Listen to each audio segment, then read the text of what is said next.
अब 7वां मनवंतर है और आप 7वें मनवंतर की कथा सुन रहे हैं, और 7वें मनवंतर के जो त्रेता द्वापर इत्यादि घटे हैं उसी में भगवान का अवतार है।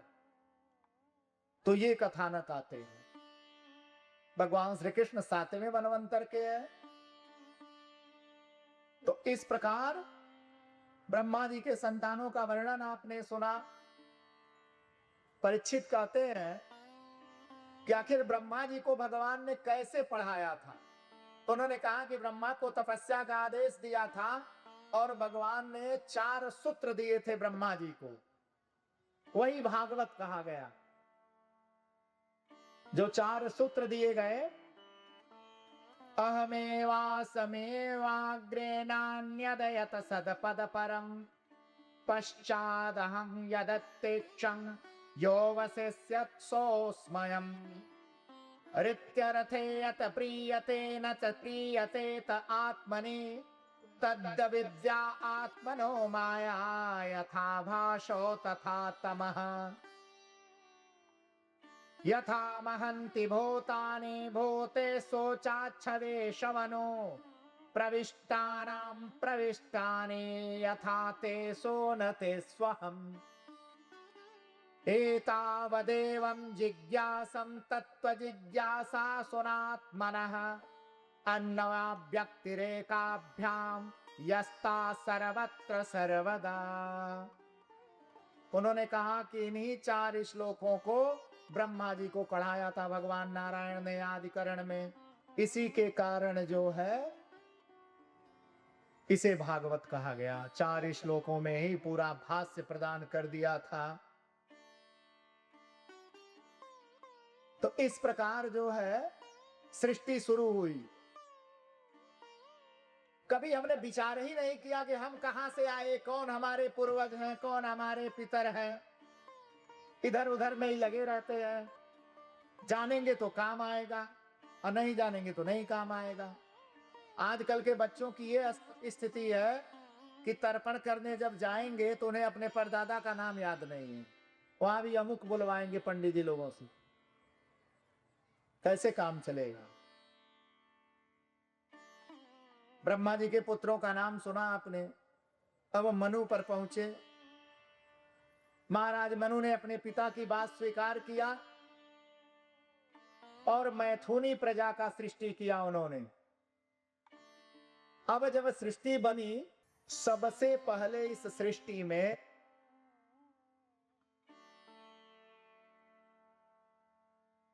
सृष्टि में 3 कन्याओं का जन्म हुआ था।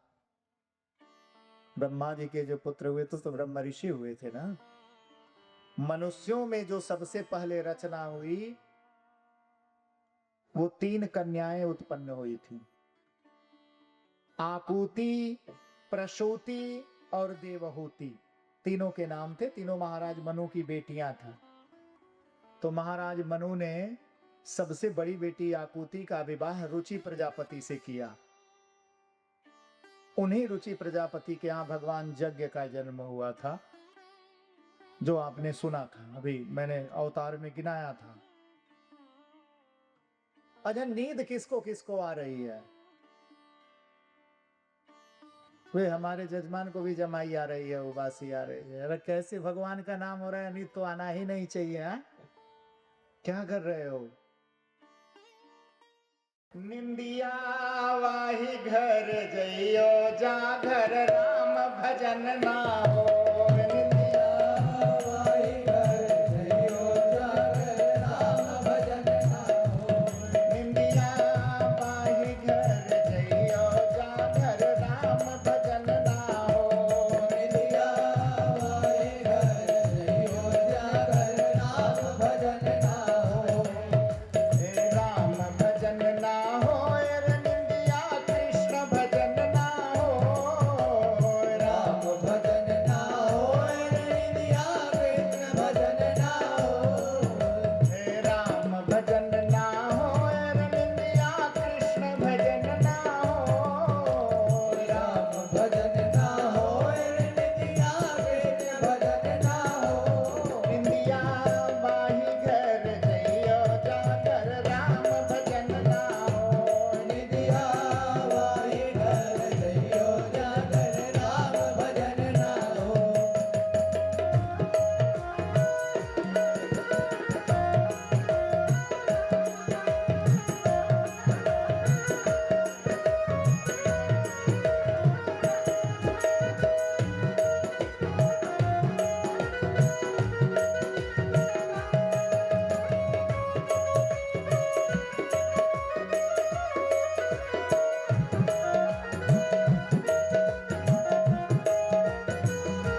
करदम प्रजापति के यहाँ ले जाकर देवहूति का विवाह किया था। तो इस प्रकार महाराज मनु ने तीनों बेटियों का विवाह कर दिया। बेटियों का विवाह हो गया। बड़ी बेटी के यहाँ भगवान यज्ञ नारायण के रूप में हुए और उनका विवाह देवी दक्षिणा से हुआ था। तो यज्ञ विष्णु को कहा जाता है और दक्षिणा लक्ष्मी को कहा जाता है। इसलिए जब आप पूजा पाठ करते हैं तो आचार्य लोग वेद के 13वें सूक्त को पढ़ते हैं। हिरण्यगर्भ समवर्तताग्रे भूतस्य जातः पतिरेक आशीत सदाधार पृथ्वी धामुते मा कस्मै देवाः विखा विधेयम्। और जजमान से कहते हैं दक्षिणा, दक्षिणा से यज्ञ नारायण का समायोजन जो ही मिलती है त्यों ही पूजा का फल प्राप्त होगा। क्योंकि फल की उत्पत्ति तभी न होगी जब वृक्ष लगाओगे, और वृक्ष में जब बीज बनेंगे तो उत्पत्ति फल प्राप्त होगा। इसी तरह यज्ञ का प्रधान मूल तत्व दक्षिणा है, दक्षिणा लक्ष्मी है, और वो जब दी जाती है तो दक्षिणाहीन यज्ञ जो है यजमान का अनिष्ट करता है। इसलिए बिना दक्षिणा के यज्ञ नहीं किए जाते। तो इस तरह जो है दक्षिणा और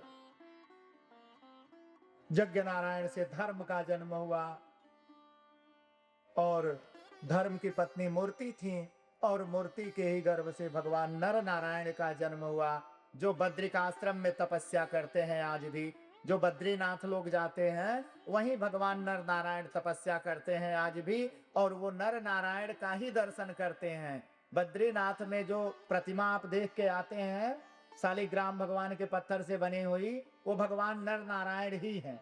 और नर नारायण पर्वत है। जब बद्रीनाथ जाएंगे तो 2 पर्वत हैं अंगूठे के आकृति के ऐसे, और बीच से अलकनंदा निकलती हैं गरजते हुए।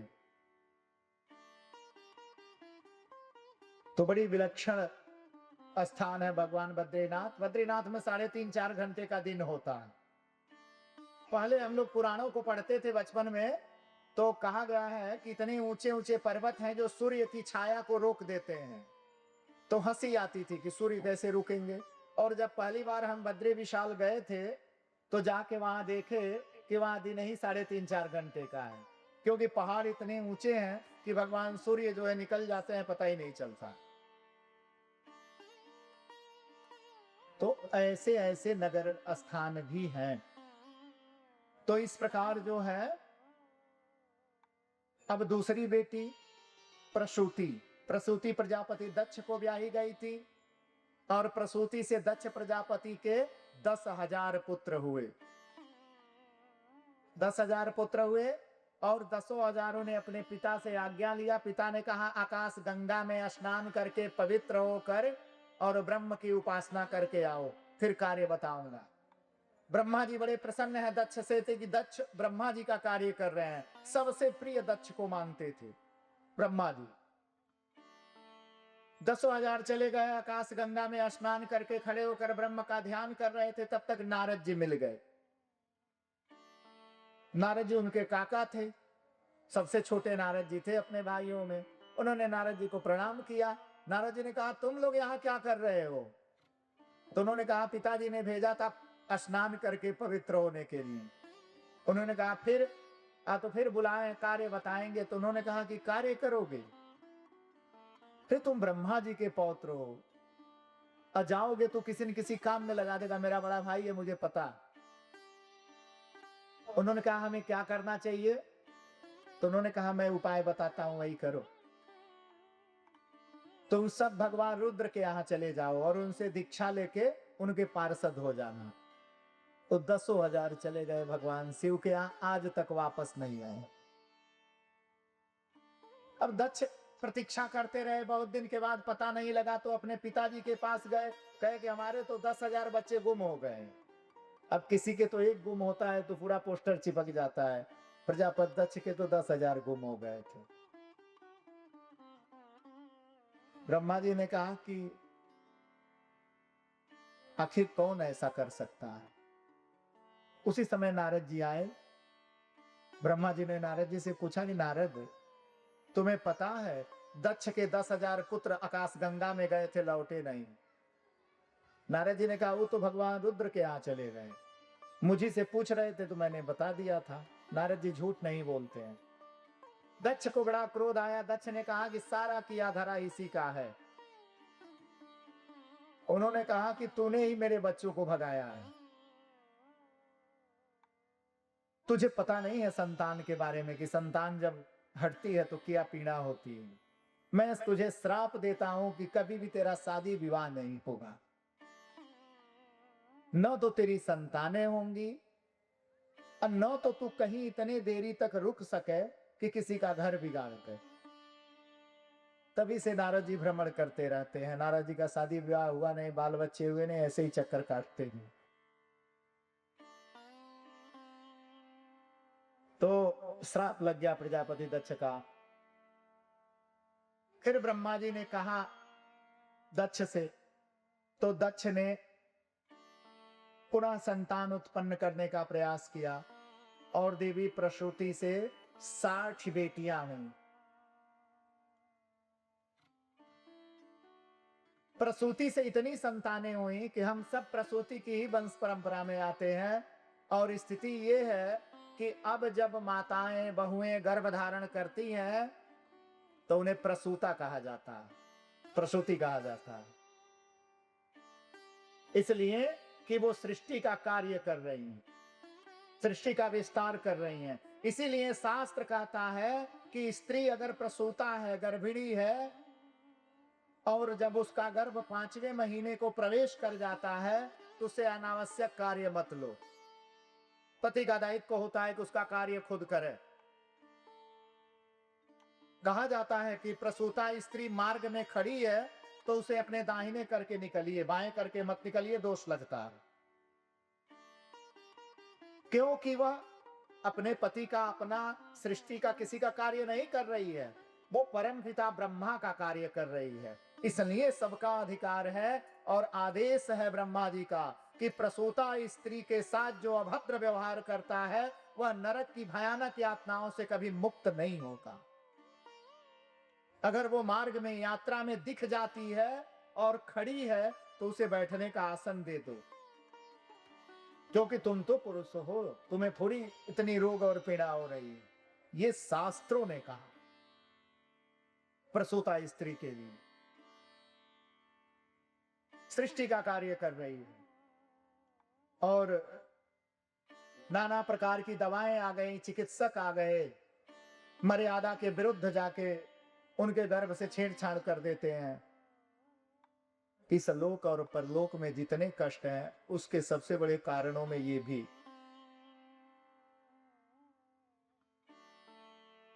तो इस प्रकार जो है देवी प्रसूति के यहाँ 60 बेटियां हों। अब छोटी बेटी देवहूति करदम जी के यहाँ ब्याही गई हैं। करदम जी से 8 बेटियां हों, जिसमें सबसे बड़ी जो है कला थी, श्रद्धा थी, राका थी। तो इस प्रकार जो है सबसे छोटी बेटी का नाम अनसुईया था। माता अनसुईया का नाम सुना होगा आप लोगों ने। वो माता देवहूति की छोटी बेटी थी। 8 बेटियां हुई। फिर करदम ऋषि ने तपस्या किया और भगवान ब्रह्म, भगवान विष्णु से पुत्र के रूप में वरदान मांगा। देवहूति ने कहा था कि मैं इतना पढ़ चुकी हूं, इतनी विद्या जानती हूं कि जब तक मुझे शांति नहीं मिलेगी तब तक मैं न मरूंगी न मोक्ष मिलेगा। जब तक मुझे कोई अन्य पढ़ाने वाला, उपदेश देने वाला नहीं मिलेगा तब तक। करदम जी ने कहा कि तुम्हारे पिता ने तुम्हें इतना ज्ञान दे दिया है कि मुझे नहीं लगता कि भगवान के सिवा भी तुम्हें कोई संतुष्ट कर सकता है। इसलिए जो है भगवान ने स्वयं ही करदम जी के यहाँ देवहूति के गर्भ से अवतार लिया और भगवान कपिल के रूप में प्रकट हुए। और भगवान कपिल ने 6 शास्त्रों में प्रधान सांख्य शास्त्र की रचना किया था। और सांख्य शास्त्र के पहले अवतार हैं इस सृष्टि के, जिन्होंने अपनी माता को उपदेश दिया, संतुष्ट किया और अपनी माता को स्वशरीर अपने लोक भेज दिया था। वही भगवान कपिल जो है गंगा सागर के तट पर अब भी तपस्या करते हैं।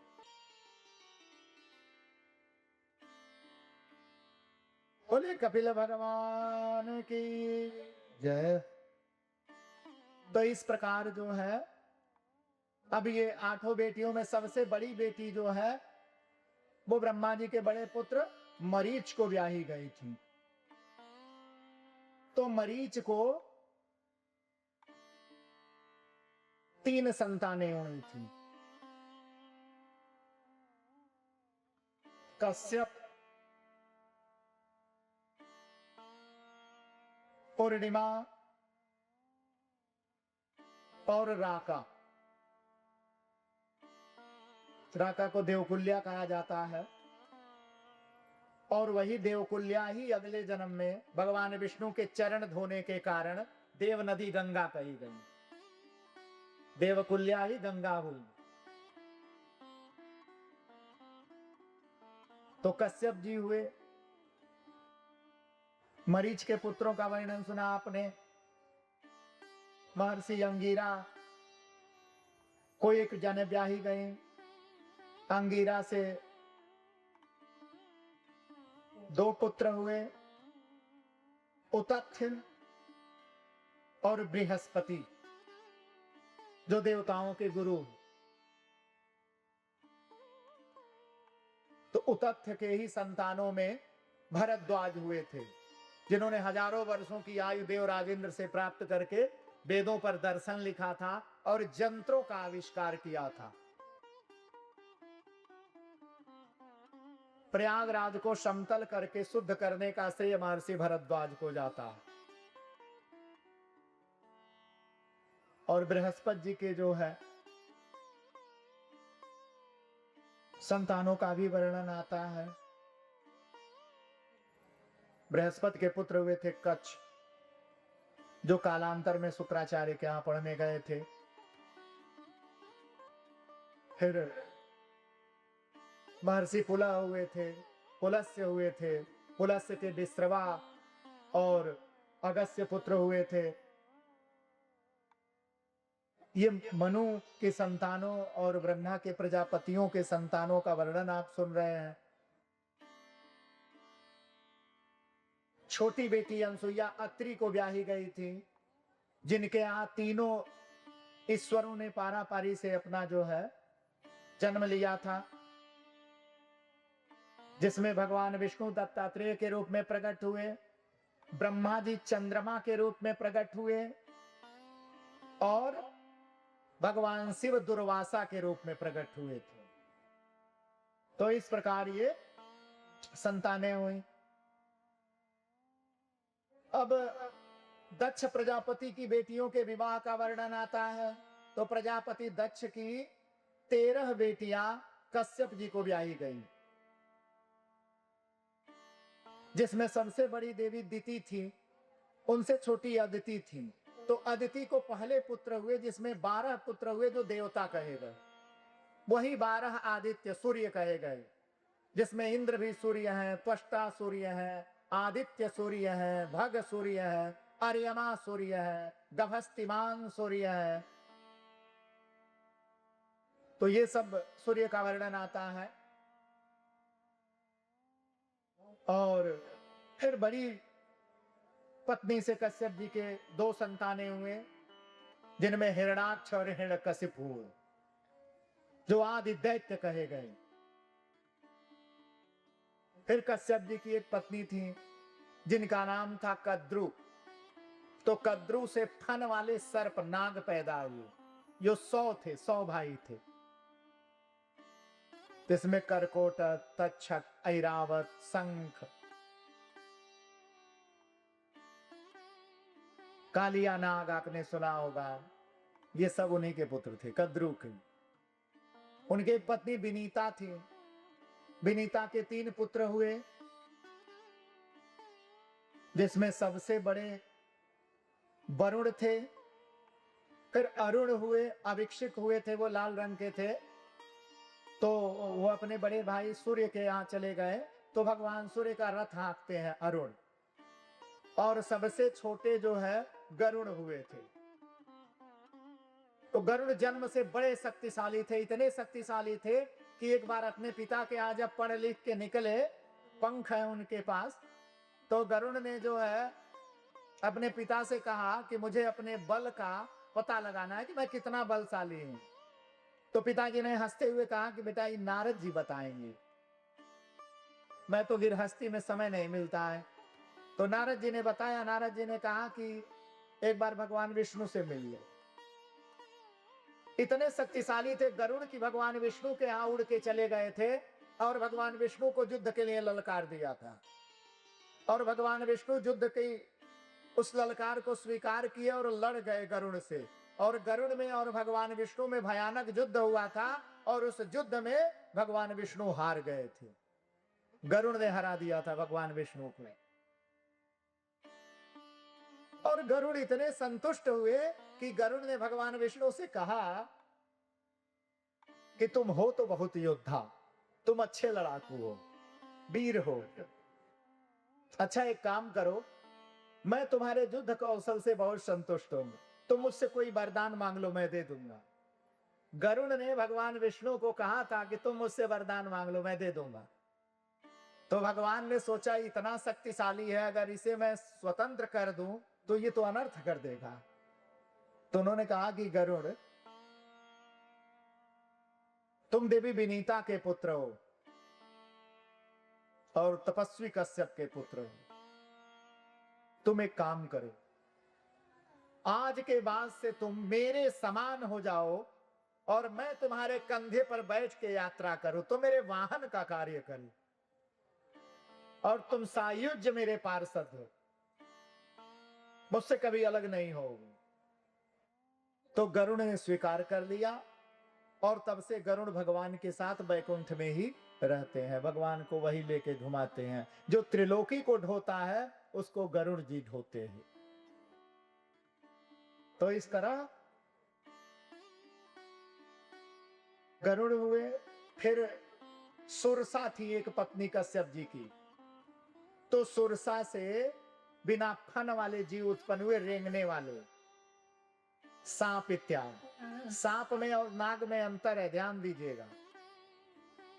नागों में फन होता है और सांप में फन नहीं होता। और सांपों की कुछ ही प्रजातियां जहरीली होती हैं, बाकी सांपों में जहर नहीं होता। और नाग जन्मजात जहरीले होते हैं, ये अंतर है। दोनों की माताएं अलग हैं, दोनों की प्रजातियां अलग हैं और दोनों के क्रियाकलाप अलग हैं। तो सुरसा के पुत्र हुए सांप। फिर देवी दनु थी।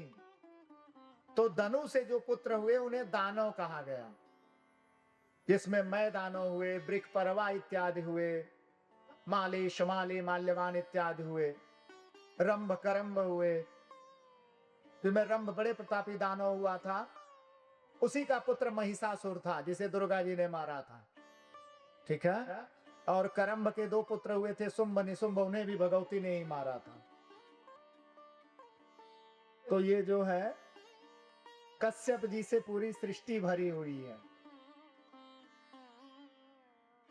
फिर देवी सुरभि थी कश्यप जी की एक पत्नी, जिनसे गाय इत्यादि चौपाए पशुओं का जन्म हुआ। देवी सुरभि की संतानें हैं ये। फिर ब्राक्षी थी। तो ब्राक्षी से ये वृक्षों का जन्म हुआ। जो वृक्ष वनस्पतियां औषधियां देख रहे हैं, ये भी कश्यप जी के ही पुत्र हैं। इसलिए इनमें भी जीव होता है, यह भी हमारे और आप जैसे ही है। अंतर इतना है, वे जड़ हैं, हम चेतन हैं। वे चलते फिरते नहीं हैं, पर वो भी आपकी बात सुनते हैं, आपके अनुकूल प्रतिकूल व्यवहार को वह देखते हैं, समझते हैं। इसलिए अमावस्या, चतुर्दशी और अष्टमी तिथि को वृक्ष नहीं काटना चाहिए। चंद्रमा का निवास होता है और इन तिथियों को जब वृक्ष काट दिया जाता है तो कैंसर नामक रोग फैलता। कर्कट रोग संस्कृत में कहा जाता है कैंसर को। चंद्रमा के द्वारा उत्पन्न होने वाला रोग, व्याधि। तो इसलिए पेड़ों को अकारण बेवजह काटने से बचना चाहिए और चतुर्दशी अमावस्या को भूल के भी नहीं काटना चाहिए। तो इस प्रकार कश्यप जी के संतानों से पूरी सृष्टि भर गई। और प्रजापति दक्ष की 13 बेटियां इधर ब्याह दी गईं, 27 चंद्रमा को ब्याह दी गईं, 10 धर्म को ब्याह दी गई, 3 पितरों को ब्याही गई, अग्नि को, एक बेटी बची थी सबसे छोटी जो स्वयं भगवती आदि शक्ति जगदम्बा थी, और वही कन्या भगवान शिव को ब्याही गई, जिन्हें देवी सती कहा गया। तो इस प्रकार आप ब्रह्मा जी के सृष्टि विषयक संरचनाओं को, सृष्टि के प्रसंग को 7वें मनवंतर के प्रथम मनवंतर से लेकर 7वें मनवंतर तक आप ये सुन। तो सबसे छोटी बेटी भगवान शिव को ब्याही गई, भगवान शिव के साथ देवी सती रह रही हैं। आमोद प्रमोद में भगवान का कैलाश फल फूल रहा है। ब्रह्मा जी ने दक्ष प्रजापति को यज्ञ करने का आदेश दिया और उन्हें प्रजापतियों का नेता बना दिया, और प्रजापतियों का नेता बनाने के बाद दक्ष को अहंकार हो गया। को नरकस उपजा जग माही, प्रभुता पाहि काहि मद नाही। और यही दशा होती है दक्ष की, प्रजापति की। और दक्ष प्रजापति यज्ञ का प्रारंभ करते हैं। कहा तो वर्तमान में भगवती जोग माया का जहां जन्म हुआ था वो स्थान है हरिद्वार, और हरिद्वार का नाम है मायापुरी। जब संकल्प बाबा लोग कराते हैं सुबह तो बोलते हैं ना कि गंगे च जमुने चैव गोदावरी सरस्वती नर्मदे सिंधु कावेरी जले अस्मिन् सन्निध्यं कुरु, अयोध्या मथुरा माया काशी कांची अवंतिका, पूरी द्वारावती चैव सप्तैता मोक्षदायिका, बोलते हैं ना। तो मायापुरी मोक्ष देने वाली पुरी है, जहां स्वयं भगवती जगदम्बा का अवतरण हुआ। हरिद्वार जाएंगे तो हरिद्वार का बड़ा नाम सुना है आपने, पर हरिद्वार में 3 के सिवा कुछ नहीं है। ऐसे ही हरिद्वार है, एक तरफ चंडी माता है, एक तरफ मनसा माता है, बीच में गंगा माता है। इसके सिवा कुछ नहीं है हरिद्वार में, ये 3 ही है। पर वो तीनों मिलके इतना सुंदर बना देती हैं कि दुनिया की सारी शांति वही मिलती है जाने के बाद।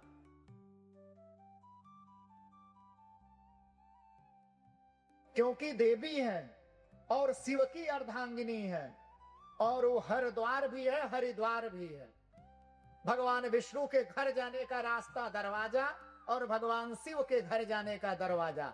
बद्रीनाथ भी जाते हैं और केदारनाथ भी जाते हैं, हरिद्वार होके ही जाते हैं। और उत्तर दिशा में भगवान रहते हैं, क्योंकि जीवन ही प्रश्न है। सबसे बड़ी समस्या है कि हमारा जीवन ही प्रश्न है, और जीवन जब प्रश्न है तो प्रश्न की जब तक उत्तर नहीं मिलेगा तब तक शांति नहीं मिलेगी, और प्रश्न का उत्तर तो उत्तर दिशा में ही मिलेगा ना। इसलिए उत्तर को उत्तर कहा जाता है। जब जीवन में दक्षिण पूर्व पश्चिम घूम के थक लीजिए तो उत्तर जाइए, उत्तर मिल जाएगा जीवन का। और हम लोग उत्तर जाना ही नहीं चाहते।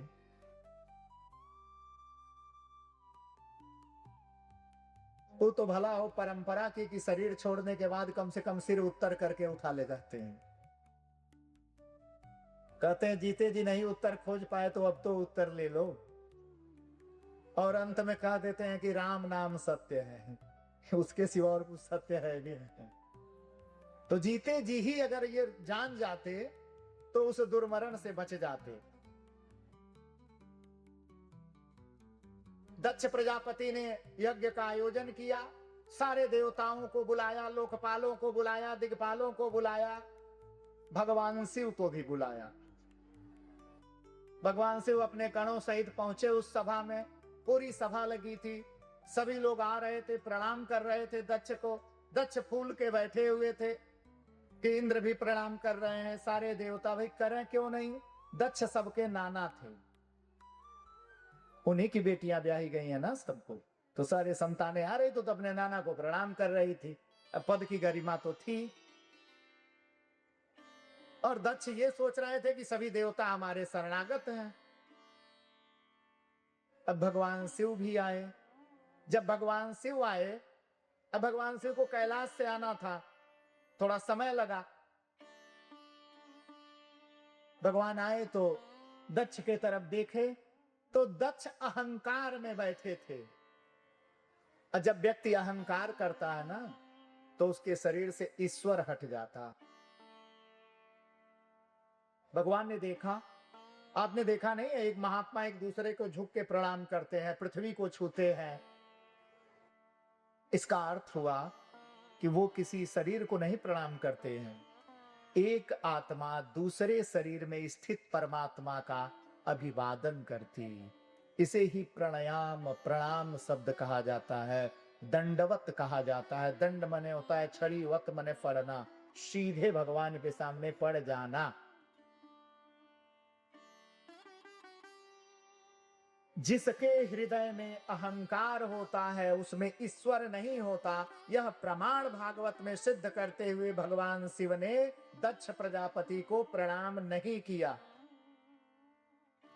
भगवान ने सोचा, दया किया भगवान ने सोचा करे इसको प्रणाम करूंगा तो वासुदेव नहीं है इसके हृदय में, और वासुदेव घसक लिए हैं तो मेरा तेज ये रोक नहीं पाएंगे, जल के भस्म हो जाएंगे। पूरा संसार मेरी निंदा करेगा कि अपने ससुर को मार दिया।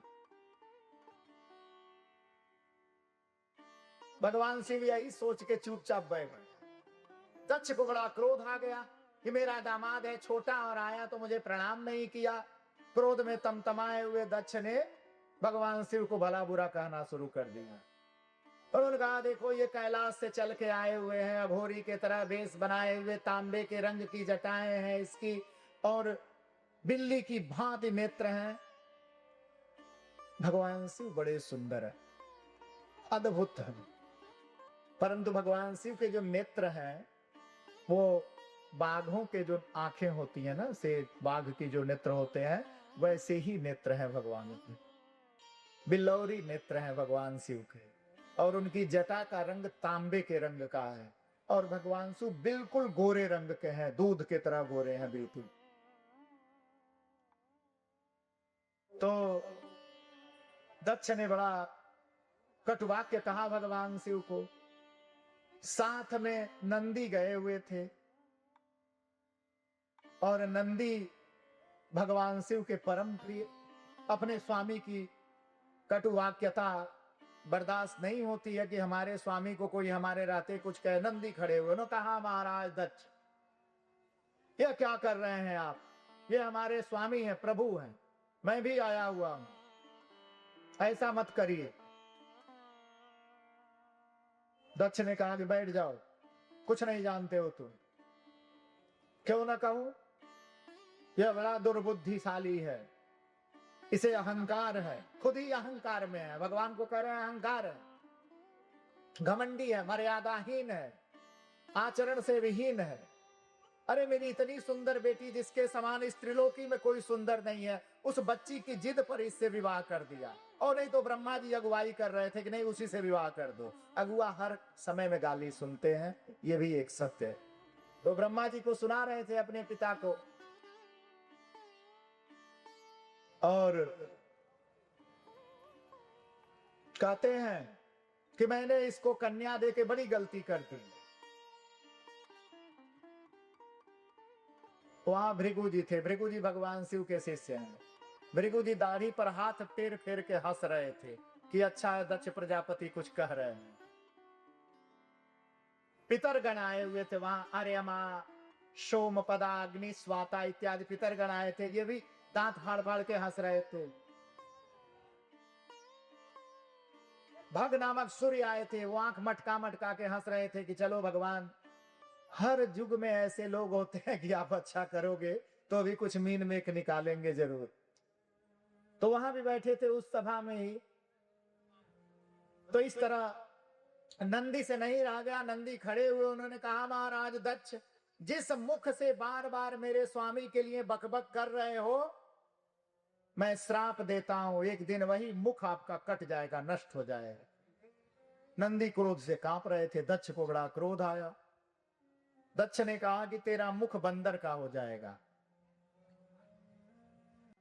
भृगु इत्यादि खड़े हुए, श्राप दिया उन्होंने गणों को। अब लगा कि लड़ाई हो जाएगी, तो भगवान शिव खड़े हुए, दूर से धमकाए नंदी को, नंदी को साथ लिए और निकल के सभा से चले। प्रजापति दक्ष का यज्ञ निश्चित हुआ, यज्ञ की तैयारी हो गई, सारी चीजें बन गई, यज्ञ की वेदी बन गई, यज्ञ का मुहूर्त हो गया, यज्ञ प्रारंभ हुआ। सभी लोग आ रहे हैं उस यज्ञ में, निमंत्रण गया है सबको, भगवान शिव को निमंत्रण नहीं गया था। भगवान शिव को निमंत्रण नहीं गया है। आकाश मार्ग से गंधर्व जा रहे हैं, किन्नर जा रहे हैं, यक्ष जा रहे हैं, देवता जा रहे हैं। माता सती बैठी हुई है भगवान शिव के सामने, कहती हैं ये लोग कहाँ जा रहे हैं स्वामी?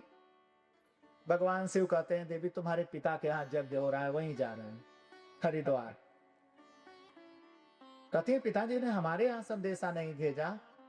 भगवान ने हंसते हुए कहा कि मेरे कारण तुम्हारे पिताजी ने तुम्हें नहीं बुलाया, मुझसे नाराज है, मुझसे कुपित है, इस चक्कर में तुम्हें नहीं बुलाए। उन्होंने कहा कि स्वामी ऐसा क्या हो गया? उन्होंने कहा कि कोई बात नहीं, उनकी अपनी बात थी, हो सकता है मेरा व्यवहार उचित न लगा हो उनको।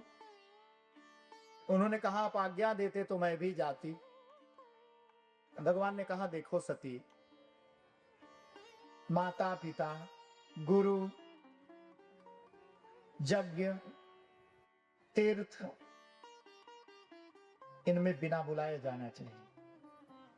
लेकिन अगर पिता या बंधुओं के घर पर कोई द्रोह रखता हो तो नहीं जाना चाहिए। वहां जाने से अपमान होता है और कल्याण नहीं होता। देवी सती जिद करती हैं कि जाने दीजिए मुझे, मेरी सारी बहनें आई होंगी, मेरी माँ है, उन्होंने थोड़ी कुछ कहा है, मुझे जाना चाहिए। बार बार जिद करती हैं। अब भगवान सोचे कि चलो भाभी की प्रबलता है, ऐसा ही होगा। कथा बड़ी विस्तृत है, ये मैं बड़ा संक्षेप में कह रहा हूं। विदा करते हैं, भगवान कहते हैं ठीक है जाओ, अपना ध्यान रखना सती। अद्भुत प्रेम है भगवान शिव में और भगवती में। भगवान को विश्वास नहीं होता है तो नंदी को कहते हैं अपनी माताजी को कंधे पर बैठा लो और लेके जाओ, और 1000 गण भेजते हैं उनके साथ। नंदी को कहते हैं कि 1000 गणों को साथ लेके जाओ। सभी लोग जाते हैं। चलते चलते पहुंचते हैं जब कनखल, कनखल का नाम सुना होगा आपने, हरिद्वार से पहले कनखल ही पड़ता है, वहीं दक्ष प्रजापति की राजधानी थी। पहुंचते हैं वहां, बड़ा सुंदर नगर सजाया गया था। यज्ञ की वेदियां, मंडप, मड़ियों के खंभे, और आप पूजा करते हैं वहां तो देवताओं के आसन बने हुए हैं। सर्वतोभद्र मंडल बना हुआ है। दक्ष के यज्ञ में सर्वतोभद्र मंडल नहीं बना था, कलश रखे गए थे और देवताओं के आसन थे। दक्ष के आदेश के कारण जिस स्थान पर जो देवता खड़ा होना चाहिए वो सारे देवता वहां मूर्तिमान खड़े थे, हाथ जोड़ के। वो देवताओं, आचार्य भृगु जी आचार्य थे, और आचार्य जब मंत्र पढ़ते थे तो हाथ बढ़ा के ले लेते। ये स्थिति थी दक्ष के यज्ञ की। देवी सती गई, माता मिली, पिताजी को प्रणाम किया उन्होंने। पिताजी देखे और चल दिए, आशीर्वाद भी नहीं दिए, ठीक से बोले भी नहीं। माता मिली, माता से लिपट गई माता सती। माता ने समझाया, देवी प्रसूति ने, उन्होंने कहा बेटी तेरे पिता बड़े नाराज हैं तेरे पति से, इसी कारण तुझे बुलाए नहीं थे। अब तू आ गई है तो बड़ा अच्छा किया। माता तो माता होती है, अपनी बहनों से मिल। अब बहनों को भी लगा कि भाई सती को नहीं बुलाया गया था, तो भी थोड़ा सती को छोटा मान के चलती हैं। ये बड़ा विग्रह होता है समाज में। तो इस तरह उन्होंने किया और देवी सती मंडप घूमने गई कि यज्ञशाला घूम लेती हूँ। यज्ञशाला घूमने गई तो उन्होंने देखा कि वहां भगवान शिव का कलश नहीं रखा था, भाग नहीं है। पूजा कर रहे हैं तो 4 कलश रखे हुए हैं ना, एक सफेद,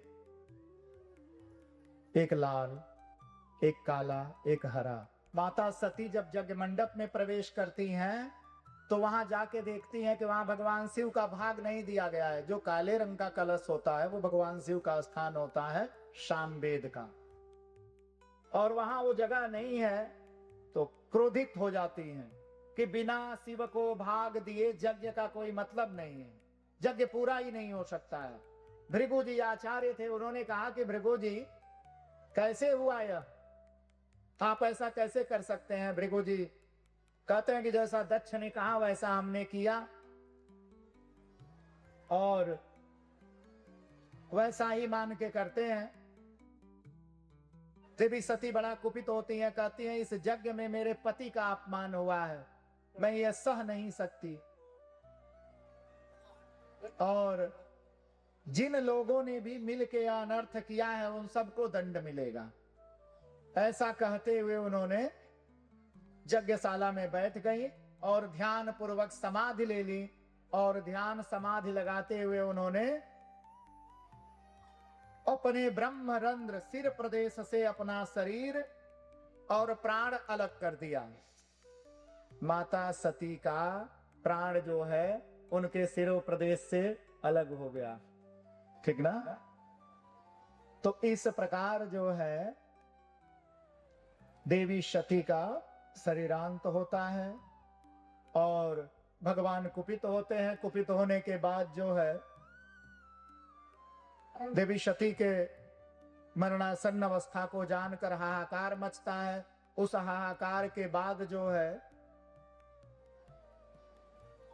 गणों का विद्रोह होता है। विद्रोह के बाद जो है नंदी वापस जाके भगवान शिव को पूरी घटना बताते हैं। भगवान शिव अपनी जटा तोड़ के वीरभद्र को उत्पन्न करके भेजते हैं और वीरभद्र आते हैं तो दक्ष का यज्ञ विध्वंस कर देते हैं, जिसमें प्रजापति दक्ष का सिर काट दिया उन्होंने। भग नामक जो सूर्य उनके नेत्र फोड़ दिए, पितरों के दांत तोड़ दिए। तब से पितरों के दांत टूट गए, इस कारण पितरों को पिंड दिया जाता है। तब से पितृकर्म में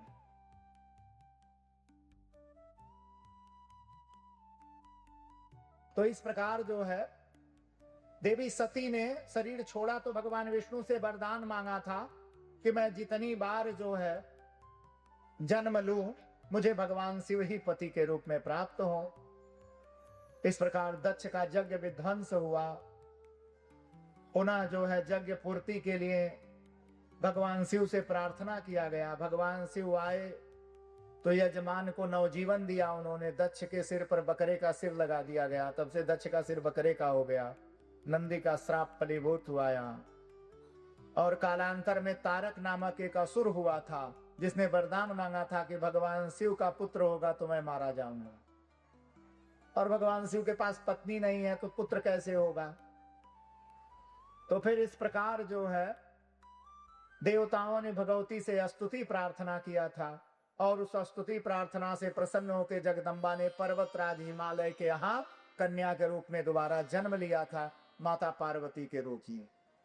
बोले जगत जननी जगदम्बा की जय। तो इस प्रकार जो है माता पार्वती हुई और माता पार्वती के नारद जी का आगमन हुआ था पर्वतराज के यहाँ और उन्होंने ही हाथ देख के बताया था इसका विवाह भगवान शिव से हो सकता है। तो शिव परम योगी हैं, विवाह कैसे होगा? तो इसके लिए जो है तपस्या कहा गया। इधर देवी तपस्या करने गई, उधर भगवान शिव का तप भंग किया कामदेव ने, जिसमें कामदेव जल के भस्म हो गए और भगवान शिव जो है उठ गए तपस्या से। भगवान विष्णु ने वरदान मांगा कि निज नयनन देखन चाहूं नाथ तुम्हारे विवाह, आपका विवाह देखना चाहते हैं। तो इस प्रकार भगवान के विवाह का प्रसंग बनता है। भगवान शिव माता पार्वती को दर्शन देने गए, सप्तऋषियों को भेजा, दर्शन दिया। इस कारण जो है ब्रह्मा जी अगुवाई किए, विवाह हुआ, विदा हुए और कुमार मंगल का जन्म हुआ था। तो चलते चलते जो है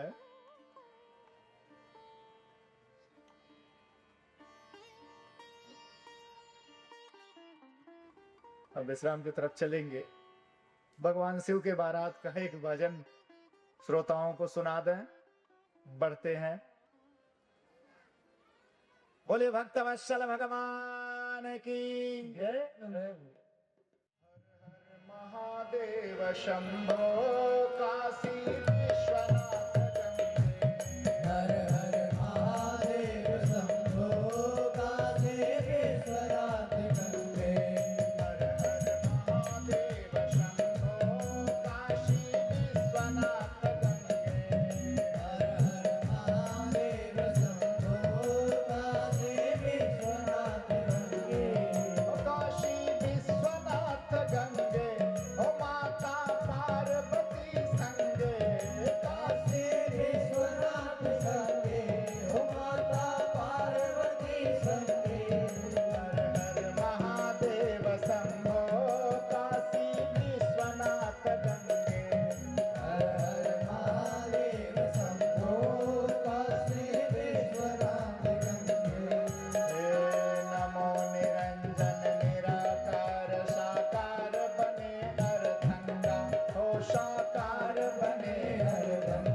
राजत कपिल कपोल भाल और राजत प्रिय हलाहल भंगा हो प्रिय हलाहल भंगा हर हर महादेव शंभो काशी विश्वनाथ गंगे हर हर महादेव शंभो काशी विश्वनाथ गंगे हर हर महादेव शंभो काशी विश्वनाथ गंगे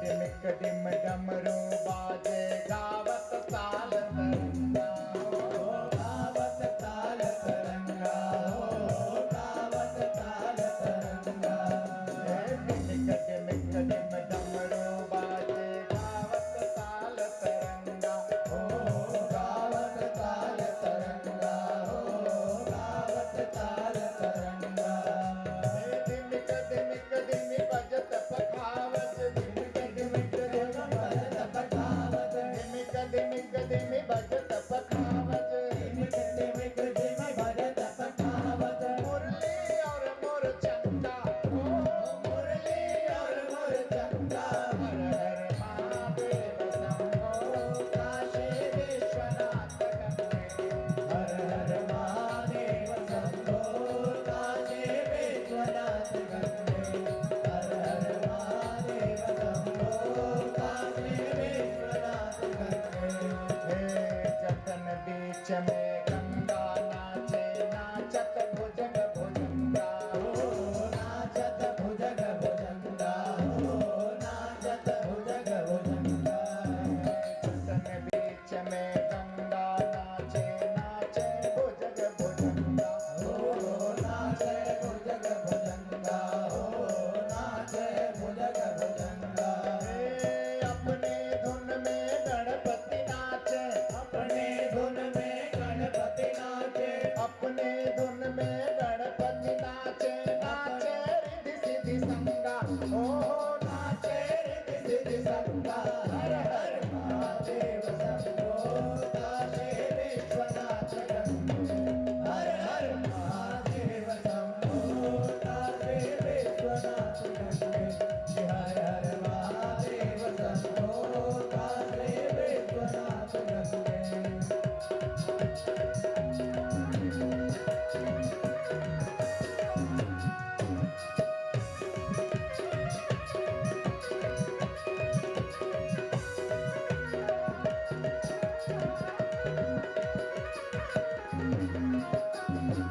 कैलाशी काशी के वासी अमरनाथ दुख भंजन हो अमरनाथ दुख भंजन हो अमरनाथ दुख भंजन कैलाशी काशी के वासी अमरनाथ दुख भंजन हो अमरनाथ दुख भंजन हो अमरनाथ दुख भंजन उज्जैनी के महाकाल है उज्जैनी के महाकाल है उज्जैनी के महाकाल है उज्जैनी के महाकाल है भक्तों के चितरंजन हो भक्तों के चितरंजन हर हर महादेव शंभो काशी विश्वनाथ गंगे हर हर महादेव शंभो काशी विश्वनाथ गंगे हर हर महादेव शंभो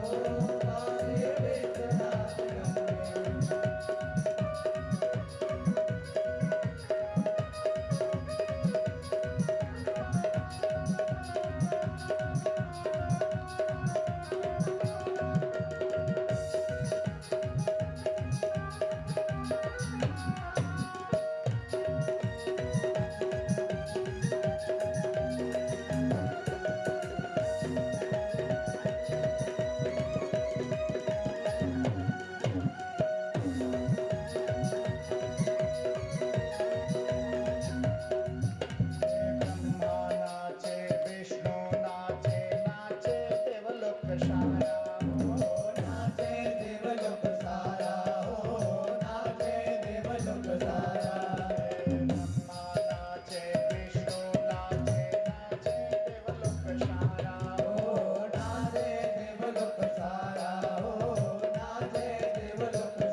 महादेव की जय हो। काशी विश्वनाथ की जय हो।